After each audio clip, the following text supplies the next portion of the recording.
Hello class, good morning everyone.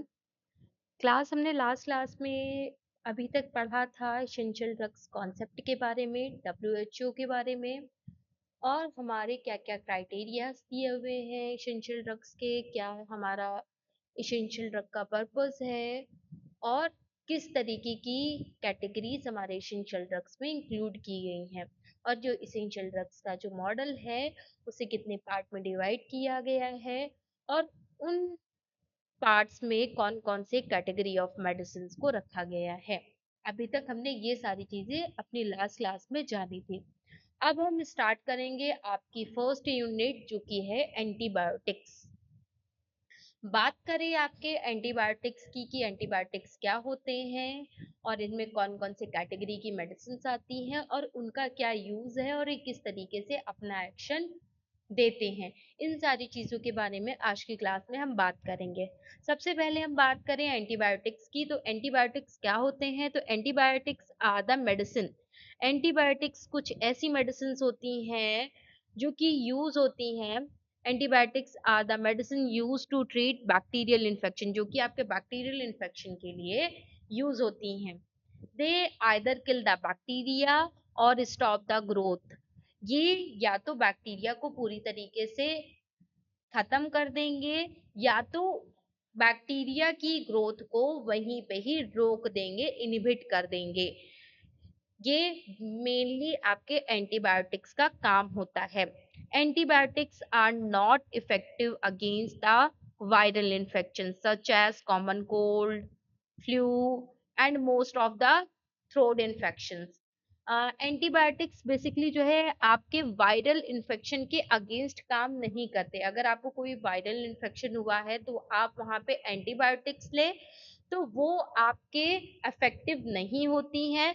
Viral infection जैसे कि आपके कॉमन कोल्ड की कंडीशन में या फिर कोई फ्लू के केस में या फिर आपके कॉमन थ्रोट इन्फेक्शन के केस में आपके एंटीबायोटिक्स काम नहीं करते हैं, क्योंकि ये आपकी एक वायरल इन्फेक्शन होता है, एक वायरल डिजीज होती है। सो दैट्स वाई कि आपकी एंटीबायोटिक्स मेडिसिन वहां पे वर्क नहीं करती हैं। द डिस्कवर ऑफ एंटीबायोटिक्स, अगर हम बात करें एंटीबायोटिक्स की डिस्कवरी की, तो ये एक मॉडर्न मेडिसिन होती है जो कि सेव होती है मिलियंस ऑफ लाइफ, कई सारे मिलियंस ऑफ लाइफ को ये सेव करती है, इफेक्टिव होती है और जिसका यूज जो है हम ट्रीट करते हैं जिसका हम यूज कई सारे इन्फेक्शंस को ट्रीट करने के लिए भी करते हैं। तो एंटीबायोटिक्स बेसिकली बहुत ज़्यादा इम्पोर्टेंट मेडिसिन होती है for many types of infection.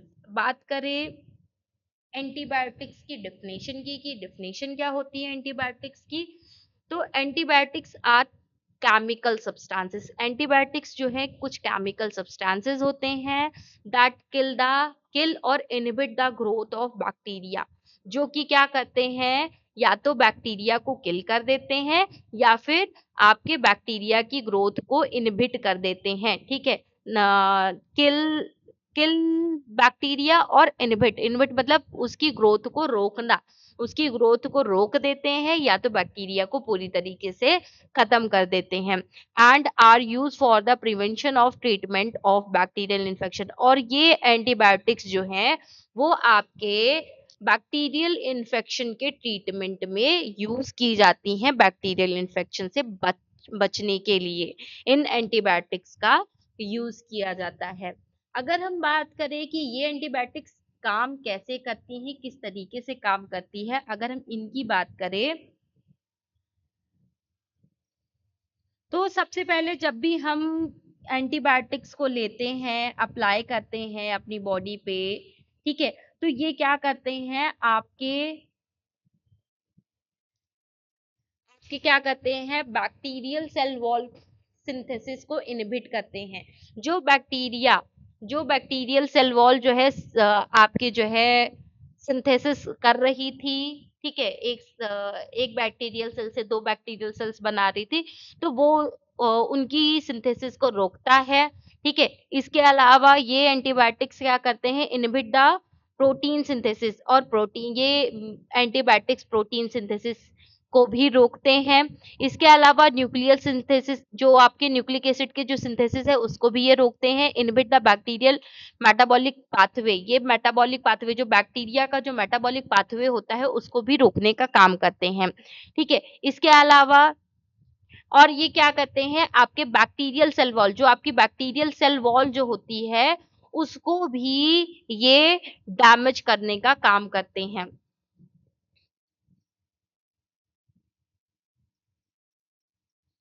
हुँ, वो जब ये इसके अलावा ये क्या करते हैं, जो भी हमारे बैक्टीरिया की जो मेटाबॉलिक पाथवे जो होता है, उनका मेटाबॉलिज़्म पाथवे जो होता है, उसको भी ये इनहिबिट करते हैं। इसके अलावा ये आपके बैक्टीरियल सेल मेम्ब्रेन को भी ये डैमेज करते हैं, जो बैक्टीरिया की जो सेल मेम्ब्रेन होती है उसको भी डैमेज करते हैं, जिससे क्या होता है कि हमारा जो बैक्टीरिया है वो या तो उसकी ग्रोथ रुक जाएगी या तो वो किल हो जाएगा। ठीक है, इस तरीके से हमारे जो एंटीबायोटिक्स जो मेडिसिन होती हैं वो इस तरीके से कुछ आपके काम करती हैं। अब बात करें एंटीबायोटिक्स के क्लासिफिकेशन की, कि इसमें कौन कौन सी मेडिसिन आती हैं और उसके क्या क्या एग्जाम्पल्स है, उनकी बात करते हैं। जैसे कि इसमें सबसे पहले जो कैटेगरी आती है वो आती है पेनिसिलिन। पेनिसिलिन एंटीबायोटिक की है कैटेगरी होती है, जिसमें आपका एमॉक्सिसिलिन, ठीक है, और पेनिसिलिन जी, आपकी ये टैबलेट्स दवाइयाँ आपकी आती हैं। फिर इसमें आती है दूसरी कैटेगरी, जिसका नाम है सिफेलोस्पोरिन।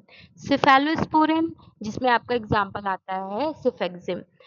तीसरी कैटेगरी आपकी आती है मैक्रोलाइड्स, जिसमें का एग्जाम्पल है एजिथ्रोमाइसिन। तीसरी आपकी कैटेगरी चौथी कैटेगरी आती है टेट्रासाइक्लिन, जिसमें डॉक्सीसाइक्लिन आपका एग्जाम्पल आता है।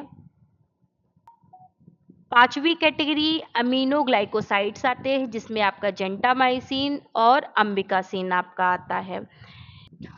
सिक्स्थ कैटेगरी आपकी फ्लोरोक्विनोलिन्स आती हैं, जिसका एग्जाम्पल आपका लिवोफ्लॉक्सासिन, सिफ्लोफ्लॉक्सासिन आपका आता है। फिर इसके बाद में सेवेंथ और लास्ट कैटेगरी आपकी आती है सल्फोनामाइड्स। सल्फोनामाइड्स में कोट्राइमोक्साजोल, जो कि आपकी कैटेगरी आती है। तो इनमें से कुछ मेडिसिन के बारे में भी हमें पढ़ना है। ये जो आपको कैटेगरी के बिहाफ पे, जैसे कोट्राइमोक्साजोल के बारे में हम पढ़ेंगे, इसमें आपका जो आपका सिलेबस जो है उसके अकॉर्डिंग। ठीक है, इसके अलावा अगर हम बात करें एंटीबायोटिक्स के यूजेस की, तो एंटीबायोटिक्स कई सारी जगहों पे यूज होते हैं, जैसे रेस्पिरेटरी ट्रैक इन्फेक्शन। अगर कोई रेस्पिरेटरी ट्रैक इन्फेक्शन हुआ है, आपको रेस्पिरेटरी ट्रैक में कोई इन्फेक्शन हुआ है, तो उस कंडीशन में हम एंटीबायोटिक्स का यूज करते हैं। इसके अलावा यूरिनरी ट्रैक इन्फेक्शन हुआ है, यूटीआई हुआ है, यूरिनरी ट्रैक पे कोई इन्फेक्शन हुआ है, जिसे हम यूटीआई शॉर्ट फॉर्म में बोलते हैं, यूरिनरी ट्रैक इन्फेक्शन, तो उस केस में भी हम एंटीबायोटिक्स का यूज करते हैं। थर्ड आपका आता है skin and soft tissue infection. अगर स्किन में या कोई सॉफ्ट टिश्यूज में कोई इन्फेक्शन हो गया है, देन उस केस में भी हम एंटीबायोटिक्स का यूज करते हैं। इसके अलावा ईयर में, नोज में या फिर थ्रोट में कोई इन्फेक्शन हो गया, ईएनटी इन्फेक्शन हुआ है, कान में, गले में, या आपके ईयर, कान में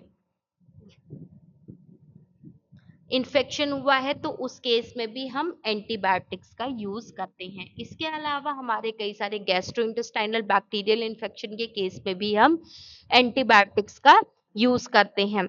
इसके अलावा कोई वुंड इन्फेक्शन के केस में भी हम एंटीबायोटिक्स का यूज करते हैं। फॉर एग्जाम्पल, जब भी हमारा कोई भी घाव कॉज होता है, तो उस टाइम पे हमारी जब स्किन रैप्चर हो जाती है, तो वहां पे आपके बैक्टीरियल इन्फेक्शन होने के चांसेस बहुत ज़्यादा होते हैं। इस वजह से वहाँ पर भी हम जब एंटीबायोटिक्स को लेते हैं, तो जो बैक्टीरियल इन्फेक्शन होने के जो चांसेस होते हैं वो रिड्यूस हो जाते हैं।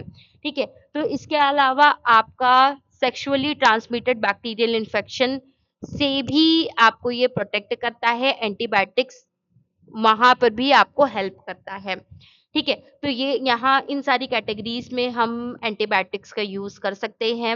इसके कॉमन कई सारे साइड इफेक्ट होते हैं, जैसे कि ये nausea, vomiting, diarrhoea, skin rashes, या एलर्जिक रिएक्शंस, या fungal infection due to prolonged use. अगर हम बात करें एंटीबायोटिक्स की साइड इफेक्ट्स की, कभी कभी समटाइम्स किसी किसी को एंटीबायोटिक्स सूट नहीं करते हैं, ठीक है, जिसकी वजह से कभी कभी समटाइम्स क्या होता है कि आपको नोजिया, वोमिटिंग, डायरिया या स्किन पे कुछ रैशेस वगैरह आपको दिखाई देते हैं, या कुछ एलर्जिक रिएक्शंस भी आपको दिखाई देते हैं।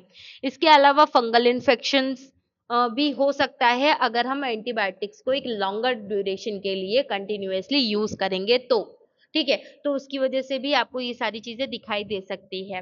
बाकी प्रिकॉशंस हमें कुछ ध्यान रखने हैं कि use antibiotic only on doctor prescribe, जब हमें डॉक्टर प्रिस्क्राइब करे एंटीबायोटिक्स तभी हमको एंटीबायोटिक्स लेना है, बाकी अपने मन से कभी भी कहीं पर भी एंटीबायोटिक्स का यूज नहीं करना है। Complete the full course of treatment, अगर आपका ट्रीटमेंट 7 डेज का बताया गया है according to your condition, according to your infection, तो आपको वो 7 डेज का कोर्स पूरी तरीके से कंप्लीट करना है। अगर आप 7 डेज का कोर्स पूरी तरीके से कंप्लीट नहीं करते हैं तो उसकी वजह से आपका जो इन्फेक्शन है वो दोबारा से रिपीट हो सकता है, वो पूरी तरीके से ठीक नहीं होगा, ठीक है, वो सारी चीजें भी आपको दिखाई दे सकती है, ठीक है। तो इस वजह से आपको कोई भी डोजेस, जो भी डोजेस आपको बताई गई है, मॉर्निंग में लेना है मॉर्निंग में, या इवनिंग में लेना है इवनिंग में, या डे में भी लेना है तो डे में, या नाइट में लेना है तो नाइट में, जो भी आपको डोजेस बताई जाए टीडीएस में, या 1 डे आपको जो भी बताई जाए, वंस अ वीक बताई जाए, जैसे भी आपको बताई जाए उस तरीके से पूरा कोर्स आपको कंप्लीट करना है अकॉर्डिंग टू योर कंडीशन, जो भी डॉक्टर आपको प्रिस्क्राइब करे। अगर आप ये कोर्स कंप्लीट नहीं करते हो तो उसकी वजह से आप ही को कॉम्प्लिकेशंस हो सकते हैं, वो इन्फेक्शन पूरी तरीके से ठीक नहीं होगा और दोबारा से रिपीट होकर के आपको फिर से कुछ एलर्जिक इश्यूज क्रिएट कर सकता है। इसलिए आपको ये सारी चीजें ध्यान देना बहुत ज्यादा नेसेसरी होता है। इसके अलावा डू नॉट स्किप डोज, कोई भी डोज आपको स्किप नहीं करनी है। Do not use antibiotic for viral infection, आपको वायरल इन्फेक्शन के केस में एंटीबायोटिक्स नहीं लेनी है। अवॉइड सेल्फ मेडिसिन, अपने आप से दवाइयाँ एंटीबायोटिक्स नहीं लेनी है। ऑलवेज डॉक्टर प्रिस्क्राइब जो करेगा वही आपको लेनी है। Report any allergic reaction immediately, अगर आपको कोई एलर्जिक रिएक्शन एंटीबायोटिक्स को लेने के बाद कोई एलर्जिक रिएक्शन अगर आपको दिखाई दे रहा है तो तुरंत आपको अपने डॉक्टर को कंप्लेन करनी है, अपने डॉक्टर से बताना है कि हाँ मुझे ये चेंजेस दिखाई दे रहे हैं, या फिर ये इरिटेशन हो रही है, या फिर मुझे कुछ अपने बॉडी में कुछ ईचिंग जैसा महसूस हो रहा है। जो भी रिएक्शंस हो, अनहेल्दी रिएक्शन जो नॉर्मल बॉडी से मैच ना करते हो, नॉट नेचुरल बॉडी फंक्शन से, नॉर्मल बॉडी फंक्शन से मैच ना करते हो, उन सारी चीजों को डॉक्टर से डिस्कस करना है, तुरंत ही बताना है, ठीक है। देन तो ये सारे प्रिकॉशंस आपको फॉलो करने हैं इन केस ऑफ एंटीबायोटिक्स के केस में। अब हम बात करते हैं एंटीबायोटिक्स रेजिस्टेंस के बारे में। तो antibiotics resistance occurs when the bacteria becomes resistant to effect of antibiotics, making infection। Antibiotics resistance तब कॉज होता है जब बैक्टीरिया बिकम्स रेजिस्टेंट, जब आपका बैक्टीरिया रेजिस्टेंट हो और जब आपका एंटीबायोटिक्स वहां पे इफेक्ट ना दे रही हो, और तब आपका एंटीबायोटिक रेजिस्टेंट हो जाता है, मेकिंग इन्फेक्शन, ये आपके डिफरेंट डिफरेंट इन्फेक्शन को डिफिकल्ट हो जाता है, आपके इन्फेक्शन को सही करने में, इन्फेक्शन को ट्रीट करने में बहुत ज्यादा डिफिकल्टीज आती हैं और ये इजिली ठीक नहीं हो पाता है। इट डेवलप्स मेनली, ये आपका मेनली डेवलप होता है ड्यू टू अननेसेसरी और अननेसेसरी या फिर इम्प्रूव जो इम्प्रॉपर यूज ऑफ एंटीबायोटिक्स, अगर हम प्रॉपरली मेडिसिन का यूज नहीं करते हैं, ठीक है, या फिर अननेसेसरी, बहुत जिसकी आवश्यकता नहीं, जब आवश्यकता नहीं एंटीबायोटिक्स तब भी हम ले रहे हैं, तब ये जो एंटीबायोटिक्स जो होते हैं वो रेजिस्टेंट हो जाते हैं, जिसकी वजह से ये आपका एक्शन प्रोड्यूस नहीं कर पाते हैं, ठीक है। इसके अलावा अगर हम बात करें प्रिवेंशन ऑफ एंटीबायोटिक्स, क्या प्रिवेंशन हमें क्या प्रिवेंट एंटीबायोटिक रेजिस्टेंस क्या प्रिवेंट करता है, तो use antibiotics only when necessary. Antibiotics का तब हमें यूज करना है जब हमें इसकी एंटीबायोटिक्स की नीड हो, अदरवाइज हमें यूज नहीं करना है। अगर हम यूज करेंगे अननेसेसरी तो ये हमारे एंटीबायोटिक रेजिस्टेंस को कॉज करेगा। तो एंटीबायोटिक्स रेजिस्टेंस से बचने के लिए हमें अननेसेसरी यूज नहीं करना है एंटीबायोटिक्स का। जब तक हमें आवश्यकता ना पड़े तब तक हमें एंटीबायोटिक्स का यूज नहीं करना है। Take the correct dose for the duration, prescribed duration. आपको हमेशा एक करेक्ट डोज लेनी है, जितना भी आपको प्रिस्क्राइब किया गया है, जितने भी ड्यूरेशन के लिए प्रिस्क्राइब किया गया है। Do not stop treatment earlier. आपको एंटीबायोटिक्स का जो कोर्स है वो कम समय के लिए नहीं, पूरी कंप्लीटली एक प्रॉपर कोर्स कंप्लीट करना है। और अर्लियर कंडीशन में ही आपको स्टॉप नहीं करना है कि मतलब 2 दिन लिया, 3 दिन लिया, आपको आराम मिल गया, आपने छोड़ दिया। नहीं, ऐसा नहीं करना। अगर आपको 7 दिन लेने के लिए बोला गया है तो आप 7 दिन उसको कंटिन्यू ले। ठीक है। Avoid sharing antibiotic with others. अपने एंटीबायोटिक्स मेडिसिन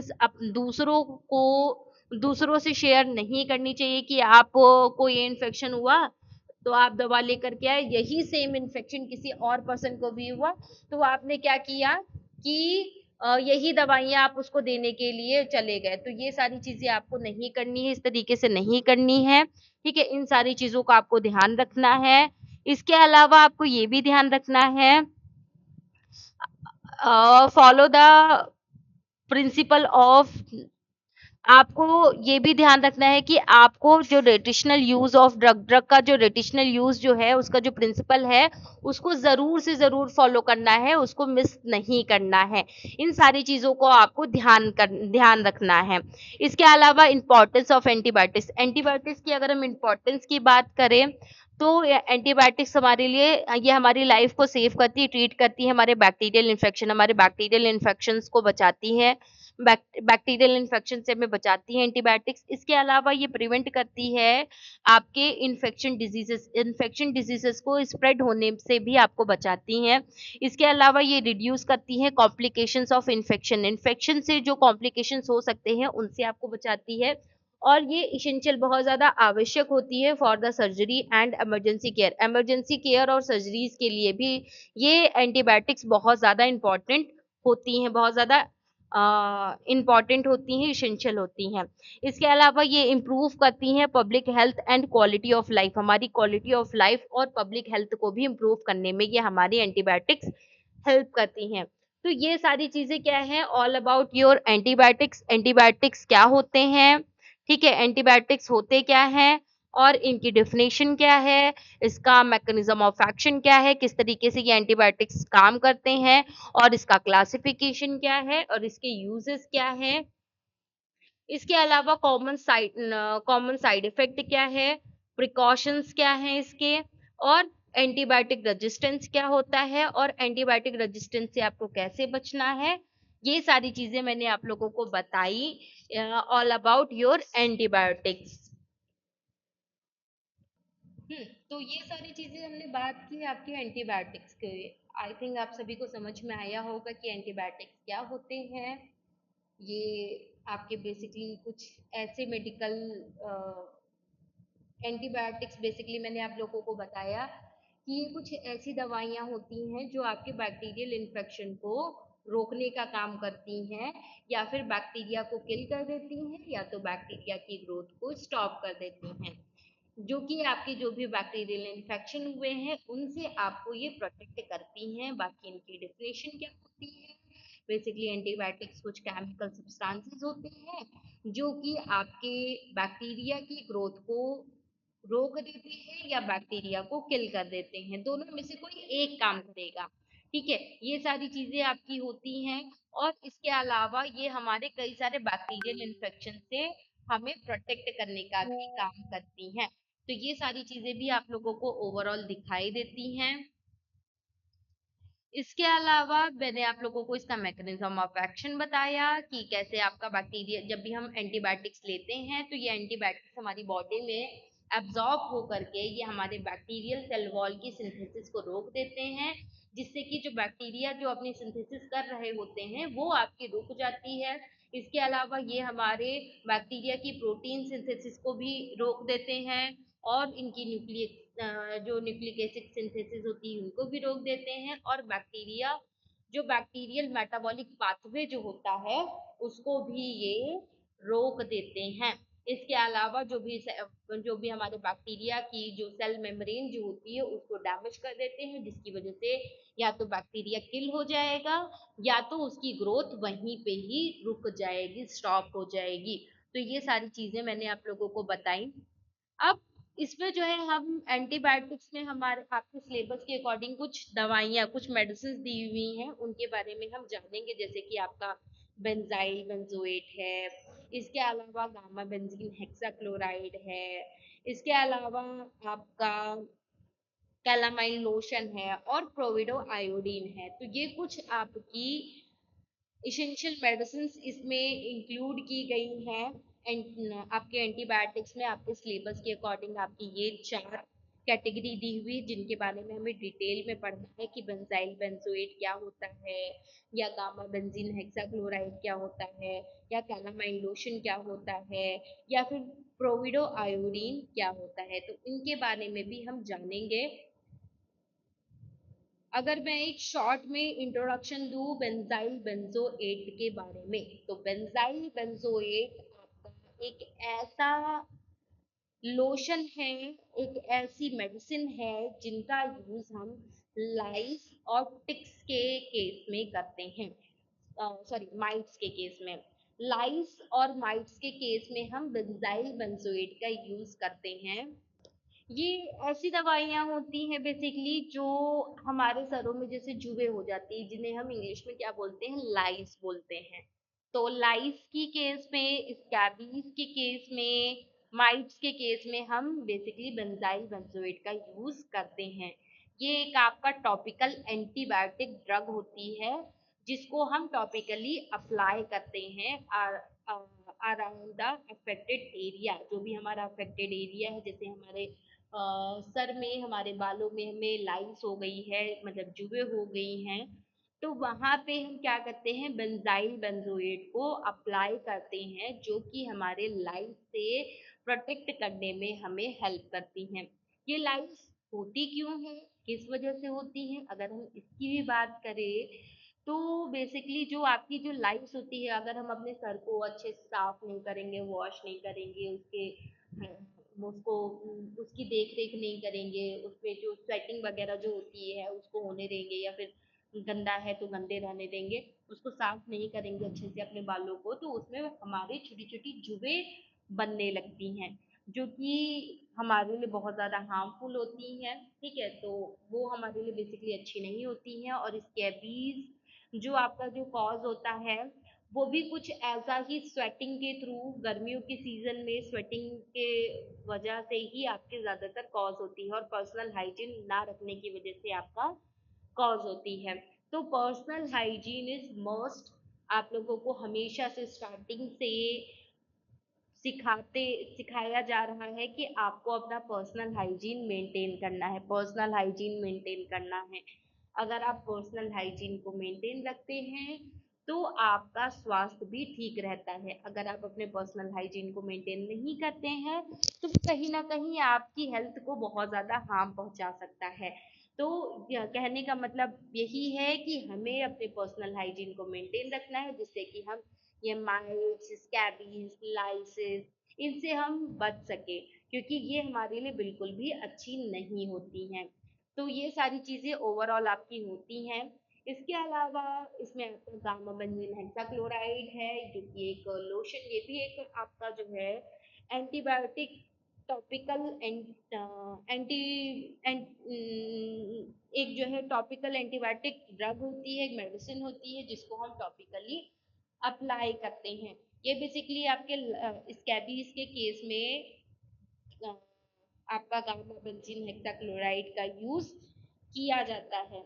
इसके अलावा कैलामाइन लोशन है, कैलामाइन लोशन का भी हम यूज बेसिकली आपके उस अफेक्टेड एरिया पे लगाते हैं, अप्लाई करते हैं जहाँ पे बहुत ज़्यादा हमें इरिटेशन, ईचिंग, इन्फेक्शन, रेडनेस, इस तरीके की चीजें दिखाई देती हैं, स्कैबीज वगैरह जहाँ पे दिखाई देती हैं वहां पे हम कैलामाइन लोशन को भी अप्लाई करते हैं। इसके अलावा प्रोविडो आयोडीन जो आपका नॉर्मली जिसको आप सभी लोग जानते हैं बीटाडीन के नाम से, तो बीटाडीन का यूज भी हम कई सारी जगहों पे जैसे वुंड हीलिंग के लिए, ठीक है, करते हैं बेसिकली, जो कि हमारे लिए बहुत ज़्यादा इम्पोर्टेंट होती है। तो इन सारी मेडिसिन्स के बारे में हम आपकी नेक्स्ट क्लास में बात करेंगे। फिलहाल आज की क्लास हम यहीं तक रखते हैं। Okay, thank you everyone.